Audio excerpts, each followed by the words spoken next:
ताज्या घडामोडींसाठी स्वानंद न्यूजला सबस्क्राइब करा आणि बेल आयकॉनवर क्लिक करा। कमाल गए झूले लाल, कभी न बुरके वाली बन, कभी न बुरके वाली बन।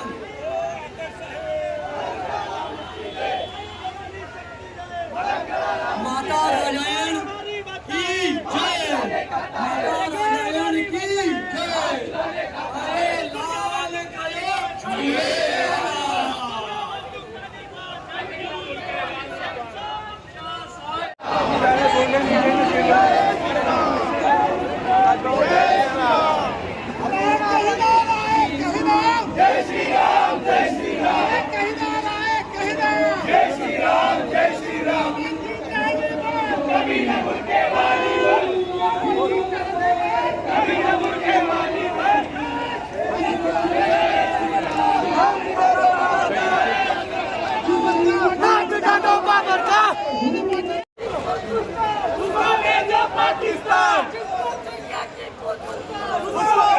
पाकिस्तान।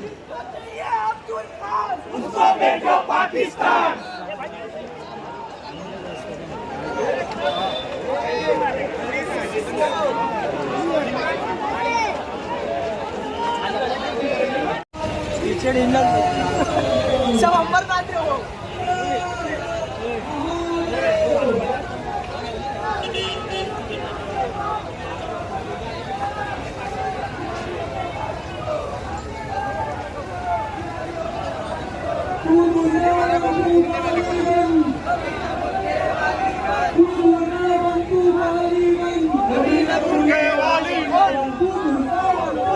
चला चला चला चला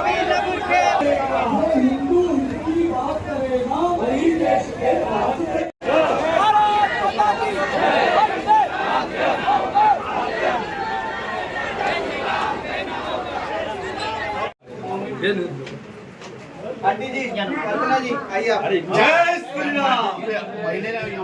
कल्पना जी, या इथे या। तुमचे हस्बंड कुठे? कल्पना जी, कल्पना जी आई, थोडं करा। कल्पना जी जाइए। जागा द्या ना थोडं. नाही काय? बजा हो बाबा. पाठिया सगळे. अच्छा, तुम्ही जल्दी साहब बैठो। आगे अरे केतन केतन. अच्छा. थोडं. आई बसा. आयो मागे थोडंसं. पाठिया ना सगळे. किरण पाटील जोरात बोलू. संदर्भातला विषय आहे. धर्मांतर केलेलं आहे. चांगली पोटली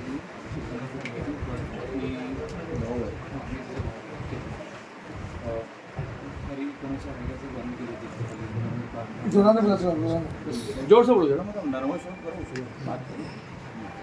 भांडण वगैरे करायला चालू केली ती आणि ती मुसलमानबद्दल जास्त बोलायला चालू केली.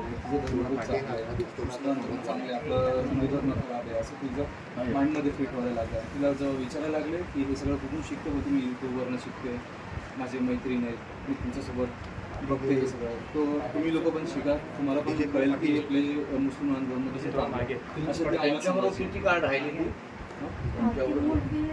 लहानपणापासून नर्सरीपासून सांगतो ना. आता हे जे मुसलमान बरोबर किती काळ? 1.5 वर्ष. म्हणजे घरात नाही गेली 1.5 वर्ष. पूर्ण भाषेत बदलली.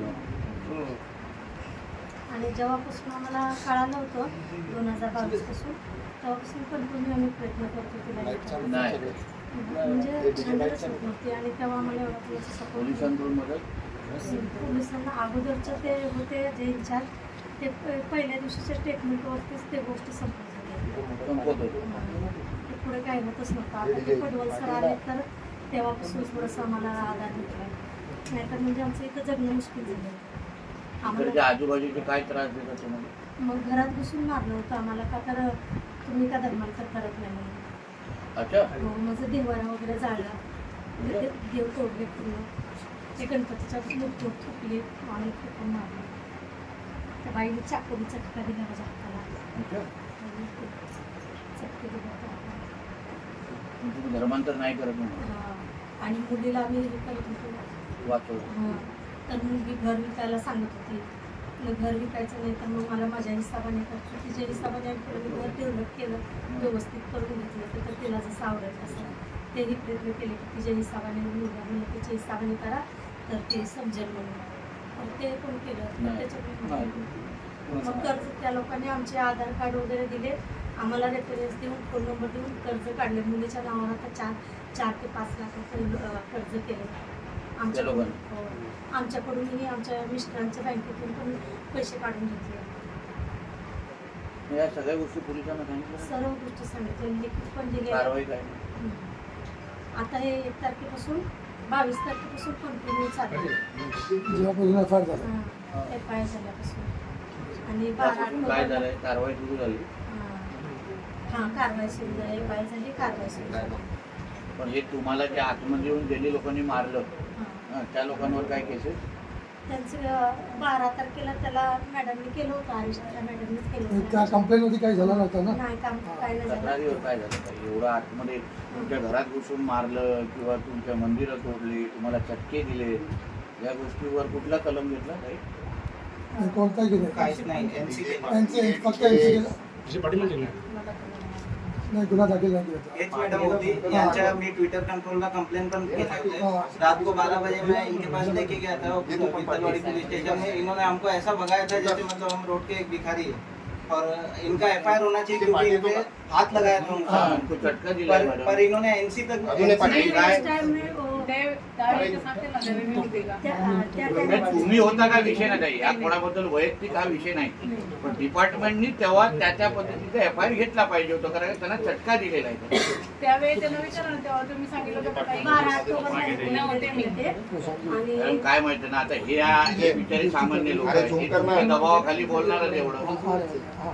ते 12 ऑक्टोबरला त्यांनी हे मॅडमने त्याला अरेस्ट केलं आणि सुटल्याच्या नंतर तो पळून गेला इथून. तिथे नाही राहतात आणि आता पण नाही. अमरनाथ में रहने को गया था वो फ्लैट में, लेकिन हम लोग उधर से लेने के लिए बहुत कोशिश कर रहे, लेकिन अमरनाथ का जो पुलिस है ना, तो वो हम लोग को फोन में दम देता था, उधर से जाएगा नहीं तो तुम लोग को मार के भगाएगा, तुम लोग को अंदर तुम्ही लोक कशाला जातात त्याच्या उस फ्लॅटवर टाइम नाही पे हमको जायचं. पुलिस वाला साथ देता था सर.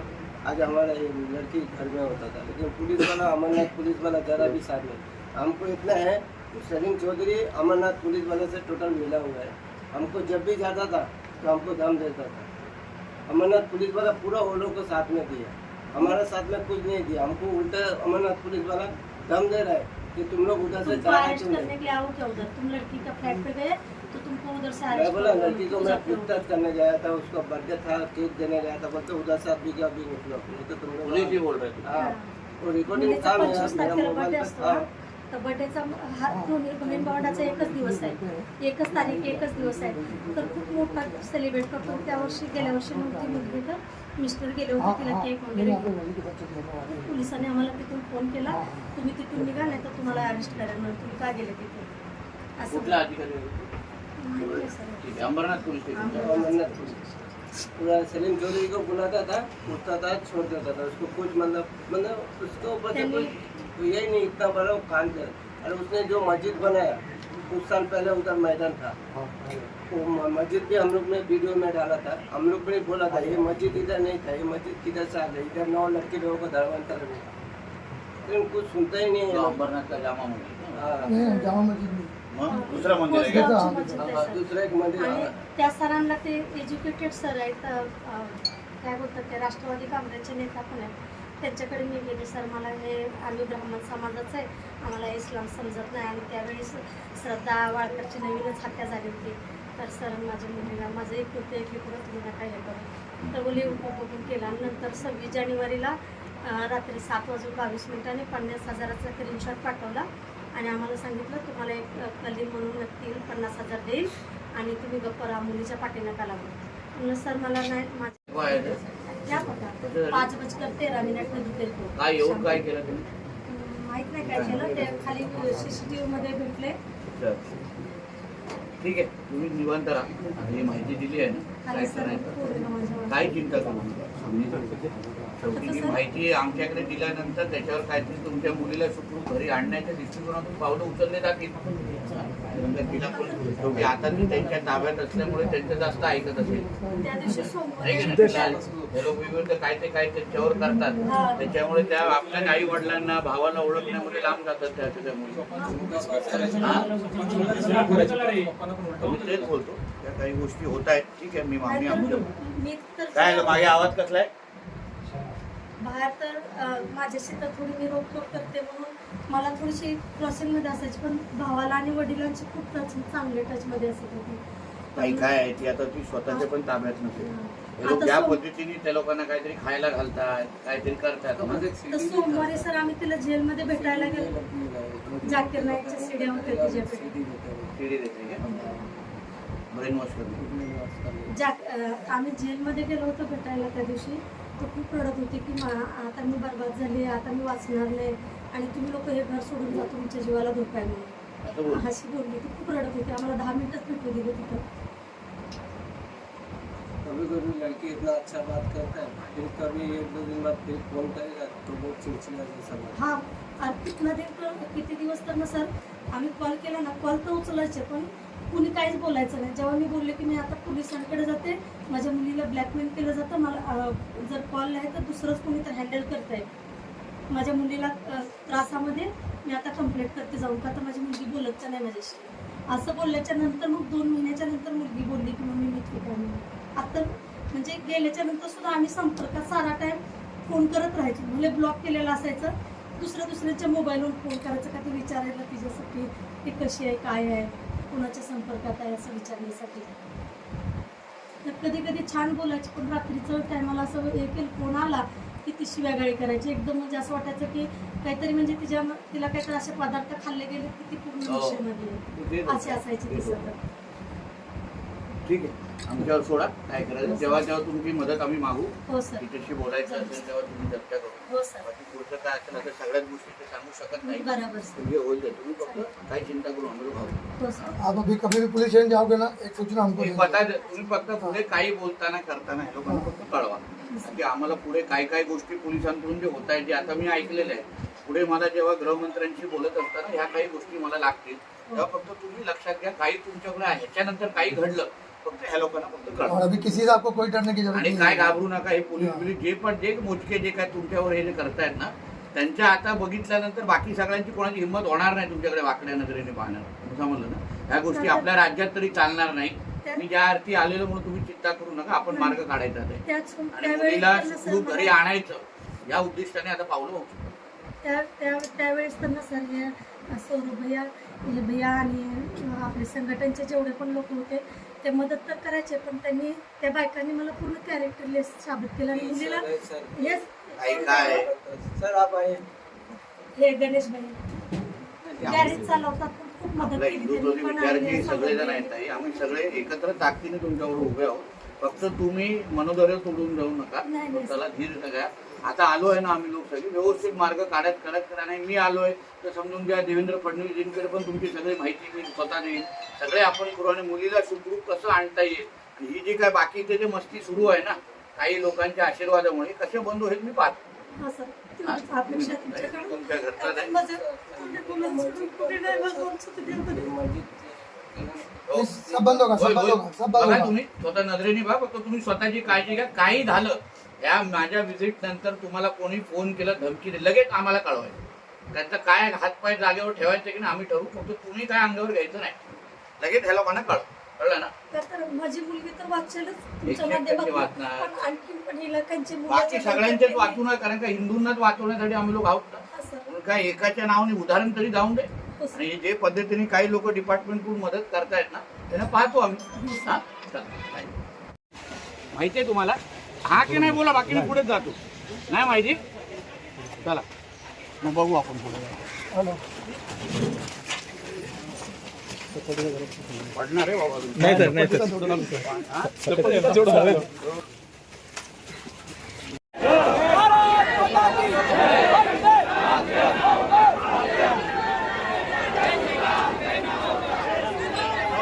बंधू भगिनींनो आणि माझे सर्व हिंदू तरुण मित्रांनो, आज इथे आपण सगळेजण इथे जमलेलो आहे. मीही जे इथे आपल्याला भेटण्यासाठी आणि इथे संवाद साधण्यासाठी जो आलेलो आहे ते कुठल्या पक्षाचा आमदार म्हणून नाही, कुठल्याही पक्षाचा कार्यकर्ता म्हणून नाही, पण एक हिंदू म्हणून तुमच्या बरोबर तुम्हाला ताकद देण्यासाठी इथे आलेलो आहे.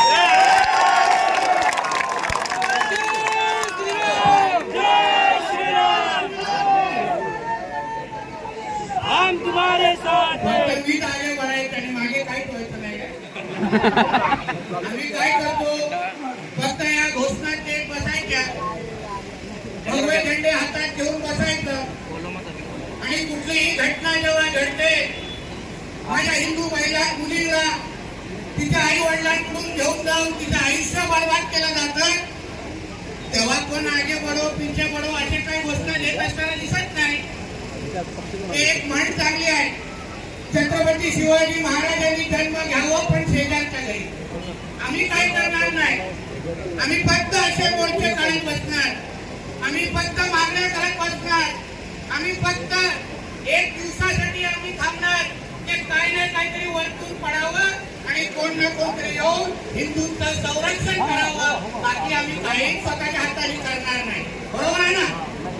बरोबर पण बोलताय. आज काय चाललंय तुमच्या उल्हासनगरमध्ये? कोणाची हिंमत वाढत चालली आहे? ही सगळी जी माहिती आता माझ्या अगोदर मान्यवरांनी दिली भेटतात. तुम्हाला माहित नाही कोण करताय, कुठल्या मोहल्ल्यामध्ये होतंय, कुठला अधिकारी कोणाला मदत करतोय, कुठला जिहादी भडवा येऊन इथे मस्ती करतोय.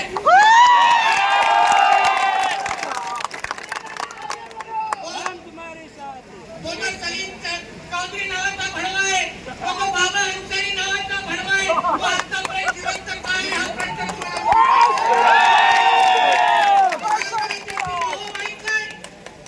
आपल्या राजवट पद्धतीने आपल्या हिंदू मुलींना बरबाद केलं जात आहे. आपल्या हिंदू मुलींना बरबाद केलं जात आहे.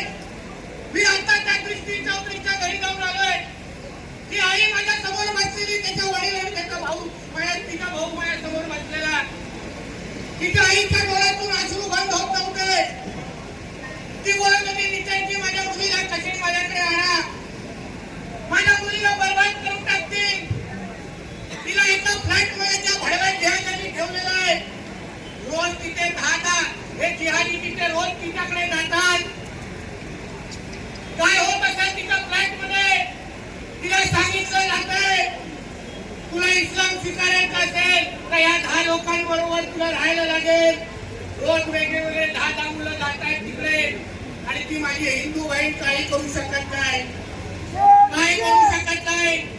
तिचे वडील मला बोलत होते, ते तिचा वाढदिवस होता, दरवर्षी ते लोक एकत्र वाढदिवस साजरा करतात.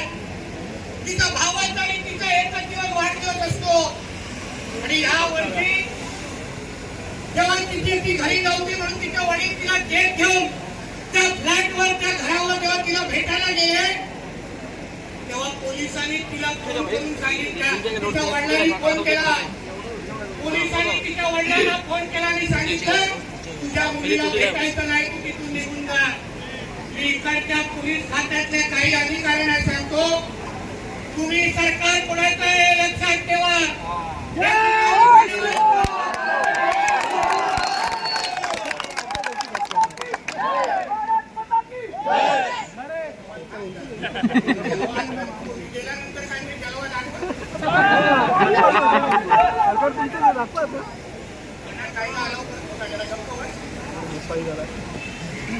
ही हिंमत कशी वाढली आहे? पोलीस खात्याच्या काही अधिकाऱ्यांना सांगेल सरकार कोणाचं आहे, गृहमंत्री कोणाचं आहे.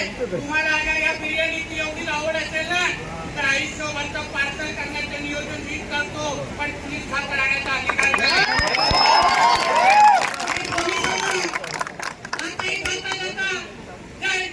घरी गेलेलो तिथे रात्रीच्या हाकेच्या अंतरावर एक घर आहे. त्या घराच्या आतमध्ये मैत्री बांधली आहे. दररोज त्या घरामध्ये धर्मांतर होतं. समोर बसलेल्या अधिकाऱ्याला माहिती होतं की इथे धर्मांतर होत आहे आणि हिंदू मुलीला तिथे आणलं जात आहे. तरी अधिकारी अधिकारी काही कार्य करत नाही. मी कोणत्या पोलीस खात्यातल्या काही अधिकाऱ्यांनी सांगेल तुम्हाला अगर जमत नाही ना, तुम्हाला अगर त्यांना अंगावर घ्यायचं नाही, जाऊन दे नाही एका बाजूला राहून दे, फक्त 1 दिवसाची सुट्टी द्या आणि हिंदूंवर सोपून टाका. सगळ्यांना तुम्ही तुमचे मोबाईल बंद करून टाका आणि आम्हाला फक्त 24 तास द्या. नाही प्रत्येक हिरवे संपाला खेचून मारून टाकले ना,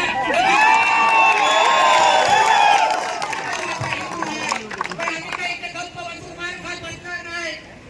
आमच्या माता भगिनीला सरळ पद्धतीने धर्मांतर केलं जातंय. माझी ती दुसरी बहीण अगर माझं भाषण ऐकत असेल, तिच्या आजूबाजूच्या भडवे ऐकत असतील तर त्यांना सांगेल तुम सबको चुन चुन के मारेंगे हम लोग.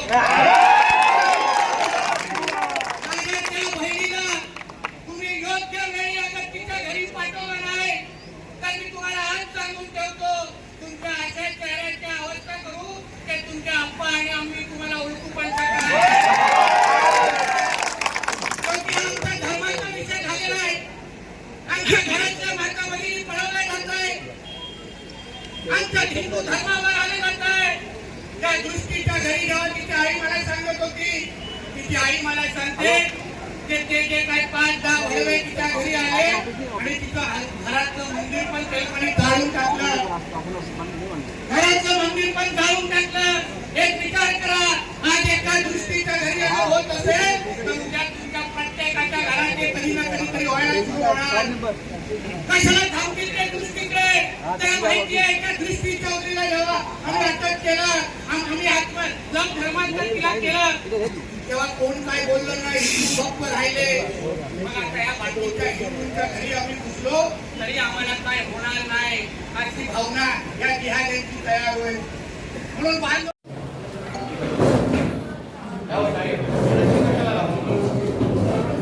सगळ्यांसाठी ती रस्ते असते काय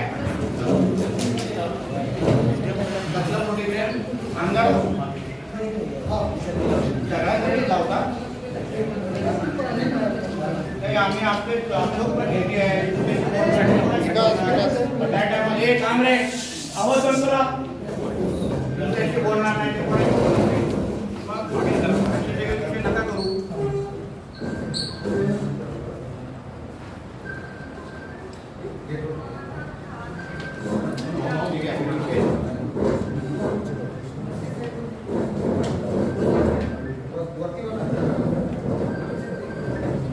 बहुतेक विषय तुम्हाला माहिती आहे आणि त्याच्यावर काय कारवाई झालेली नाहीये.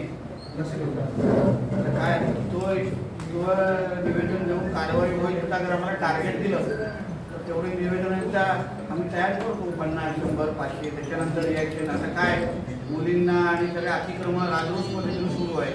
मला एक प्रश्नाचं उत्तर द्या, घरामध्ये अशा पद्धतीची मस्जिद बनवणं त्याला परवानगी मिळते काय?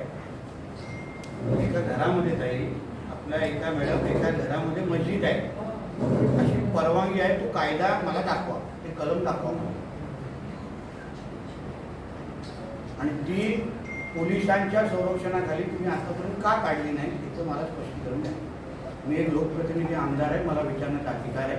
म्हणून त्या एका घरात कुठल्याही हिंदूच्या घरी तो मोठा मंदिर बांधू शकत नाही, तर त्या घरामध्ये मस्जिद आहे, मुलांना तिथे आणलं जातं, धर्मांतर केलं जातं. ह्याबद्दलची राजरोस पद्धती तक्रार पोलिसांची आहे. पोलिसांचं काम पोलीस करतील, पण आपण प्रशासन म्हणून महसूल प्रशासन म्हणून अशा पद्धतीची अतिक्रमणं आतापर्यंत का काढली नाही आणि त्याच्या मागची कारण आहे.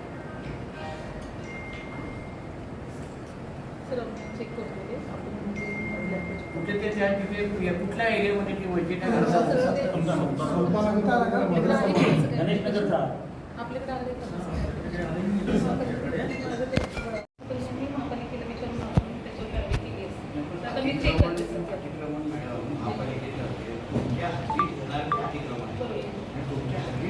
महापालिका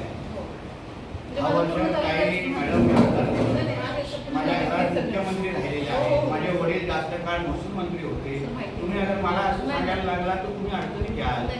म्हणून मला महापालिकाच्या माध्यमातून हे अतिक्रमण वेळेत कधी काढणार याचं उत्तर तुम्हाला मला वेळेत उद्या तरी मला द्यायला लागेल. मला एक तारीख ठरवा, पोलीस प्रशासनाशी आम्ही बोलतो, पोलीस तुम्हाला प्रोटेक्शन देईल. पोलीस प्रोटेक्शन देत नसेल तर आम्ही गृहमंत्री फडणवीस साहेबांशी बोलतो आणि मला ते तिकडलं अतिक्रमण काढून पाहिजे. मी महानगरपालिका आणि पोलीस यांच्याशी coordinate करून मी आपल्याला शोधतो. मला माहिती द्यायची, ती तारीख द्यायची, त्या तारखेवर ते अतिक्रमण निघालं पाहिजे. आणि हे उर्वरित जे अतिक्रमण आहेत जे सगळ्या महसूलच्या जमिनीवर सर्रास त्यांना पाहायला मिळतात, कारण की ज्या पद्धतीने सगळे मोर्चे निघतात त्यामध्ये वेगळं राजकारण आहे असं देखील रोहित पवारांनी सुद्धा ट्विट करून सांगितलेलं आहे. असं आहे ना, ह्यांना जोपर्यंत ह्यांच्या घरात अशी काही लव जिहादची घटना होत नाही ना त्यांना झळ पोचणार नाही. जे पण हे बोलणारे, या जिहादांना समर्थन करणारे जे लोक आहेत ना, नेते आहेत ना, त्यांना सांगेन येऊन ह्या आईला भेटा, ह्या वडिलांना भेटा, तिच्या आईचे अश्रू बघा आणि मग सांगा आम्ही जे करतोय ते चुकीचं करतोय का. मग सांगा आम्ही जे पोलिसांवर जे बोलतोय ते चुकीचं बोलतोय का. हे वडील जेव्हा तिच्या वाढदिवसाला तिला केक घेऊन गेले, पोलिसांनी ह्यांना धमकवून परत घरी पाठवलं की तू जायचं नाही. त्या अधिकाऱ्याचं नाव आणि सगळी माहिती माझ्याकडे आहे, म्हणून आमच्यावर टीका करा. आम्ही काय कुठला पक्षाचा झेंडा घेऊन आलेलो नाही, मी काय कुठला पक्षाचा आमदार म्हणून आलेलो नाही. एक हिंदू म्हणून अगर आम्ही जिवंतच राहिलो नाही, आमची संख्या कमी करायला अगर प्रयत्न होत असेल ना, तर ह्या बोलणाऱ्या लोकांनी लक्षात ठेवावं, उद्या तुमच्या घरात पण जेव्हा ही घटना घडेल तेव्हा कोण येणार नाही आजूबाजूला. सर, रामगिरी महाराजांनी जे वादग्रस्त केलं आहे त्यानंतर गुन्हे दाखल झाले, मात्र आता यावर विरोधी पक्ष असे बोलतात की सरकार हे दंगली घडवत आहे. मला आश्चर्य वाटतं की रामगिरी महाराजांनी सत्य बोलणं हे चुकीचं आहे का. मग आमच्या देवी देवतांचे स्टेटस ठेवले जातात, त्यांचे देवी देवतांच्या मूर्तींची विठंबना केली जाते, आमच्या महापुरुषांवर दगड मारले जातात, पुतळ्यांवर दगड मारली जातात, आमच्या महाआरत्यांवर घाणेरडे काही ना काहीतरी डायलॉग मारले जातात, रील बनवले जातात, तेव्हा ह्या सगळे वादग्रस्त विचार होत नाही. जे महाराजांनी सांगितलं जे त्यांच्याकडे ज्ञान आहे, ते अभ्यासू आहेत, त्याप्रमाणे त्यांनी समोरच्या हिंदू समाजाला प्रबोधन करण्याचा प्रयत्न केलेला आहे. त्याच्यामध्ये वादग्रस्त काय चुकीचं काय. म्हणजे हे जेव्हा हिंदू धर्मावर काही करावं, आमच्या देवी देवतांची कितीही विटंबना करावी, आमच्या देवी देवतांवर काही नावं ठेवायचं, तेव्हा आम्ही काय बोलायचं नाही. आणि थोडा आमच्या एका धर्मगुरूंनी अगर काही सत्य सांगितलं तर ह्यांच्या हिरव्या मिरच्या लागतात त्यांना. म्हणून जे महाराजांनी बोललेलं आहे त्यांच्या ज्ञानानुसार बोललेलं आहे, पुरा हिंदू समाज त्यांच्या मागे खंबीर पद्धतीने उभा आहे. नितेशजी, तुम्ही आता तहसील कार्यालयामध्ये अधिकाऱ्यांना भेटलात, मात्र त्या ठिकाणी पोलिसांना बोलवण्याची एक विनंती केली होती, मात्र शेवटपर्यंत पोलीस समोर आले नाही. येऊन देणं मला हरकत नाही, कारण का पुढची मीटिंग जिथे येईल ना तिथे निश्चित पद्धतीने त्यांना उभं राहायला लागेल. शेवटी कुठला तोंडाने माझ्यासमोर बसणार, माझ्याकडे पुरावे आहेत, माझ्याकडे माहिती आहे कुठल्या पद्धतीने या खात्यात पोलीस खात्यातले काही अधिकारी आमच्या देवेंद्र फडणवीस साहेबांचं नाव खराब करतायत, स्वतःची ड्युटी करत नाही आहेत, नियम कायदे पाळत नाही आहेत.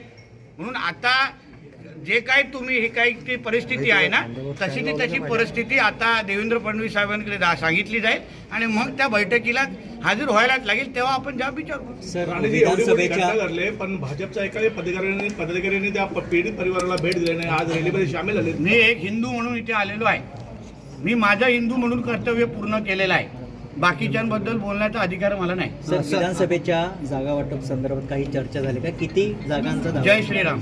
सर, आपण जर काय तुमच्याशी बोलणी झाली, काय चर्चा झाली एकंदरीत सांगा. हाँ, सर ने हमारा पूछा सब की मराठीत बोला.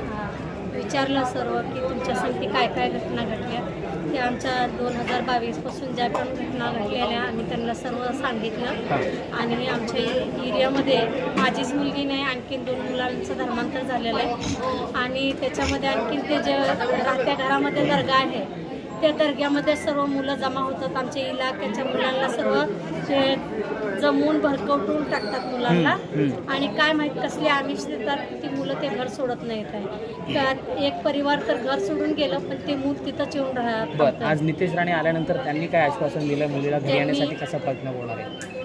नितेश राणे सरांनी मला हे आश्वासन दिलं की जेणेकरून ते मुलीला त्यांच्यापासून वाचवलं जाईल. आणि ह्याच्यानंतर जे एक दृष्टीचं धर्मांतर झाले, आणखीन एक दृष्टी त्यांच्या बळी पडू नये ह्याबद्दल त्यांनी आश्वासन दिलं की बाबा तुम्ही एकता राहा आणि एक दुसऱ्यांचा सहयोग करा आणि आमच्यापर्यंत सहकार्यासाठी एक दुसऱ्याने सहकार्य करून त्यांच्यापर्यंत हे वारदात होते त्याला संबोधित करा की जेणेकरून त्यांना आणि गरीब परिवार जसं मी एक घरकाम करून जगते, माझे मिस्टर आहेत की गाडी चालवतात, आमचं मामुली एकदम चालतं बरं, आपलं. आता जी सृष्टी तुमची मुलगी आहे, तुमच्या कॉन्टॅक्टमध्ये आहे का? कुठे ती आहे? काय तुम्हाला पत्ता आहे का? काय कळतंय तिच्या बाबतीत? काही माहीत नाही सर. हां आता शुक्रवारी तिचं बेल झाली हां आणि ते 50,000 भरून कुणी बेल केली ते आतापर्यंत आम्हाला उघडकीस आलेलं नाही आहे. बरं आणि ह्याच्या अगोदर त्यांनी हे सांगितलं होतं की मुलीने तिच्या मर्जीनं धर्मांतर केले, आमचं त्याच्यामध्ये काही असं हे नाही आहे. तर मला कुठे ना कुठे आणखीन एक दुविधा वाटते की जर तुम्ही तिच्या संपर्कात नाही, तिने स्वतःच्या मर्जीनं केलं, तर आता तुम्ही 50,000 भरून तिला सोडवायचा प्रयत्न का केला? हां तुमचा तिचा काहीच संबंध नाही येते. सर्व व्यक्ती स्वतंत्र आहे स्वतःच्या जिंदगी जगण्यासाठी, मग तुम्ही का तिच्या लाईफमध्ये इंटरफेअर करता? बरं, काय तुम्हाला अंदाज आहे त्या मुलीला ठेवून कशा प्रकारचा प्रयत्न करतायत? कुठे घेऊन जाण्याचा प्रयत्न करतायत? आता गोपीने विभागांना ते सर्व मुद्दा माहीत आहे, मला एवढं काय माहीत नाही, मला ते कायद्याचे विषय कळतही पण तरी नाही. पण तुम्ही नाईकचे व्हिडिओ बघत होते, काय सांगाल पूर्ण? तर ते जाकीर नाईकचे सीड्या वगैरे भेटल्याच्या नंतर, का तर मला इंग्लिशचं काही येत नाही आहे, तर मुलगी लॅपटॉपवर सर्च करते आणि एक पिक्चर आहे की नमाजची टेक्निक आहे की जाकीर नाईक काय बोलतो इंग्लिशमध्ये, की जाकीर नाईक आहे तो त्याचा फेस मला ओळखता येतो की हा जाकीर नाईक आहे. आणि काही सामुदायिकची लोक आहेत की ती हे करतात, मुलांना टेक्निक शिकवतात वगैरे इंग्लिशमध्ये. तर ह्याबाबत मी विठ्ठलवाडी पोलीस स्टेशनला गायकवाड सरांना हे सांगितलेलं आहे मी प्रकार. तर त्यांनी बोलले की आम्हाला हे अलाव नाहीत की त्यांचं हे करायला अंडरमध्ये घ्यायला.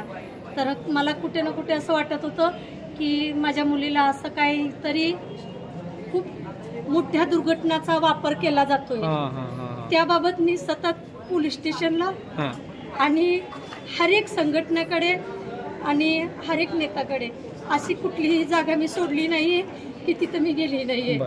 का तर कुठे ना कुठे माझं मूल वाचलं तर आणखीन मुलांना हिंमत होईल की इथं नाही जायचंय, हे नाही करायचंय. ताई, याच्यामध्ये एक प्रश्न आम्हाला महत्त्वाचा वाटला की मुलीला देखील तुम्ही आरोपी केलं. तुमची मुलगी तुमच्याकडे परत आली पाहिजे हे तुम्हाला मान्य आहे, पण तिला देखील तुम्ही आरोपी केलं ना, कारण काय? का तर सर जे लोक तिच्या संपर्कात लिहिस होते त्या शबाना शेख, आमिना शेख, आकिता शेख, वशीम शेख आणि सलीम चौधरी, हे सर्व जे होते ना आम्हाला प्रेशर करत होते की तुम्ही इस्लाम कबूल करा म्हणून. तर आम्ही कुठे ना कुठे, मी 96 कुळी मराठा आहे, माझे जे नातेवाईक किंवा माझे पूर्वज जे आहेत तुळजापूरच्या देवीचे पुजारी आहेत, तर मी तर कट्टर हिंदू आहे आणि माझे मिस्टर जे आहेत ते कट्टर ब्राह्मण आहेत. तर आम्ही हा कदम नाही उचलू शकत की मूल भरकटलं म्हणून मी नाही भरकटणार. का तर मी कुठे ना कुठे जे लढा लढते तर माझ्या मुलाला वाचवण्यासाठी लढते आणि माझ्या माध्यमातून जे मुलं वाचतील त्याला कुठे ना कुठे सहकार्य भेटेल. नाही, त्याचं म्हणून म्हटलं की मुलीला आरोपी करण्याचा उद्देश काय होता? का तर मुलीला त्या लोकांनी असं टार्गेट केलं ना, जे काही केलं त्यांनी मला एकदम चरित्रहीन बनवून टाकलं. अच्छा. आणि काही मुलीला असं टॉर्चर केलं की तुझी आई एक खालच्या पातळीचं काम करते, ती कामाला नाही जात आणि तिला स्टेशनला येऊन बायका मारतात, असं तिच्या डोक्यात घुसवलं गेलं. ती मग म्हणायला लागली की तू वडिलांना डिवोर्स दे. वडिलांना बोला की हिला घरातून हाकलून दे, ही चांगली नाहीये. तिचं खूप मोठ्या मात्राने तिचं डोकं म्हणजे एकदम ब्रेन वॉश झालेलं आहे की तिच्यावर ते वशीकरण वगैरे झालेलं आहे. हे सर्व ते पण पद्धतीने आम्ही हे केलं, पण मला हे चटके पण हाताला दिले होते, त्या बायकांनी दिले होते, मुलगी पण सांगती होती. तर त्याच्यामध्ये मी विचार करते की मी एक व्यक्ती अशी आहे की कुणाच्या संघटनेच्या कुणाच्या माध्यमाने मी CM सरापर्यंत पोहोचू शकली. हर एक व्यक्तीची क्षमता नसते की कुठे पैशाने अडकतो, कुठं शब्दांनी अडकतो, कुठं बळाने अडकतो. तर त्यांना मी हेच निवेदन करेन की तुम्ही अडकू नका. नाही ताई, आता तुमच्या सगळ्या गोष्टी ऐकल्या, पण एकच प्रश्न अनुत्तरित राहतो, मुलीवर FIR दाखल करण्याचा म्हणजे कारण काय होतं नेमकं, ते समोर येत नाही. समोर ह्याच्याबद्दल येत नाही की त्या लोकांनी मुलीला हातात घेऊन आम्हाला टार्गेट केलं, जेणेकरून ते जसे एक चाकू, एक 3 कॅन्डलचं एक स्टँड लावून ती रात्री 3-3:30ला नमाज वाचत होती आणि चाकू सतत तिच्या हातात असायचा आणि तिच्या एकच डोक्यात असायचं की कापिरांचा गळा कापला त्याच्या रक्ताने माझा अल्लाह खुश होतो. तुम्ही कापर आहे, तुम्ही जिहादी आहे, तुम्हाला जन्नम नाही भेटणार, तुम्हाला जन्नत नाही भेटणार, तुम्ही जन्नममध्ये जाणार. तुम्ही हरामचं खाता, मी हलालचं खाते. हे सर्व शब्द ऐकायला भेटायचे. मग आम्ही रात्रभर जोपर्यंत ती ड्युटी करत असायची, घरातूनच ऑफिस करायची. मुलगी अशी म्हणजे फालतूगिरी नव्हती करत, ती कुठे जात येत नव्हती, फक्त त्या लोकांच्या घरी. रात्री 2 वाजेपर्यंत मी एक दिवशी 40 कॉल केले मुलीला. शबाना शेख मुलीला कॉल उचलू देत नाही, आमच्या घरी येऊ देत नाहीये. तिची पूर्ण कमाई त्या लोकांनी खाल्ली. पूर्ण जे काय असेल ते, आमच्या घरचं पाणी सुद्धा नव्हती पीत. त्या बाईच्या घरात जेवण करायची, त्या बाईच्या घरात फक्त तिची बॉडी आमच्याकडे होती, ब्रेन सर्व ते लोक वॉश करत होते. आणि आम्ही रात्रभर, मुलगी बाहेर गेली तर रात्रभर शोधत असायचो, पण ती बाई आमच्या संपर्कात मुलीला येत होती. आणि आम्हीच दाखवलं होतं. 50,000चं माझ्याकडे आताही त्याचा स्क्रीनशॉट आहे. तर ती 50,000 सलीम चौधरीकडे मी गेली होती 28 नोव्हेंबर 2022ला, की सर आम्ही ब्राह्मण समाजाचं आहे आणि माझ्या 2 लेकरं सोडून माझं कुणी नाही आहे दुनियामध्ये, तर आम्हाला हे इस्लाम समजत नाही, माझ्या मुलीला नका हे करू. तर ते बोलले की यूट्यूब बघून केलेलं आहे. तर मी त्यांना श्रद्धा वाळकरची एक व्हिडिओ पाठवली की सर माझ्या मुलीची पण असं होऊ शकतं. मी हे नाही म्हणत तुमचा धर्म खराब आहे, मी कुठल्याही धर्माविषयी नाही बोलत, पण काही लोक असे आहेत की धर्माच्या आड एक ह्या पेशा चालू केलाय पैशांसाठी, की कुणाच्या मुलाला असं बळी पाडायचा आणि पैसा कमवायचा. तर तुमच्या इस्लाममध्ये पण हे नाही म्हणू शकत की तुमचे धर्मगुरू खराब आहेत की तुमचे सर्व इस्लामिक लोक खराब आहेत, पण काही लोक असे आहेत की दुसऱ्यांचे घर बर्बाद करून आपल्या स्वार्थासाठी हे करतात. तर मला नको हे. तर ते बोलले की नाही तुम्ही हे 50,000 घ्या आणि मुलीचा पिछा सोडा. नाही, मग मी 50,000 नाही घेऊ शकत. माझ्याकडे चार नवरे 40 मुलं नाहीत, ते माझ्याकडे एकच नवरा आहे आणि माझे 2च मुलं आहेत. तर मला पैशाचा आमिष नाही दाखवू शकत. मी कितीही मी गरीब असू शकते, पण मी पैसे नाही घेऊ शकणार कोणाकडून. चालेल.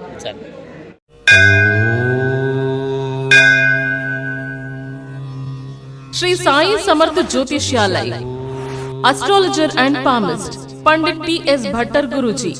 अनेक राजकीय नेता, सिनी स्टार्स, उद्योगपति गुरुजी से परिहार लेके संतुष्ट है. हस्तरेखा, जन्म कुंडली, फोटो देखकर आपका जीवन का संपूर्ण भविष्य बताते हैं. मानसिक कष्ट, मानसिक चिंता, गृह दोष, विद्या, धन, गृह पीड़ा, राजनीतिक, शारीरिक पीड़ा, विवाह न होना, कोर्ट केस, प्रेम विवाह, लक्ष्मी जी की कृपा, संतान सुख, विदेशी यात्रा, व्यापार प्रगति, नौकरी, जमीन, घर खरीदी और भी अनेक समस्याओं को निवारण करते हैं. श्री साई समर्थ के पूजा के द्वारा गुरुजी सर्व समस्याओं को 100% संपूर्ण परिहार करते हैं. आपकी हर एक समस्याओं को गुप्त रखा जाएगा. गुरुजी को आज ही आकर मिलिए. मिलने का समय सुबह 10 बजे से रात 8 बजे तक. खायम पत्ता श्री साई समर्थ ज्योतिषालय, पंडित PS भट्टर गुरुजी, राम मारुति रोड, राजमाता वड़ा पाव बाजू में, Thane west, Mumbai. Mobile number 7709282966. ताज्या घडामोडींसाठी स्वानंद न्यूजला सबस्क्राईब करा आणि बेल आयकॉनवर क्लिक करा.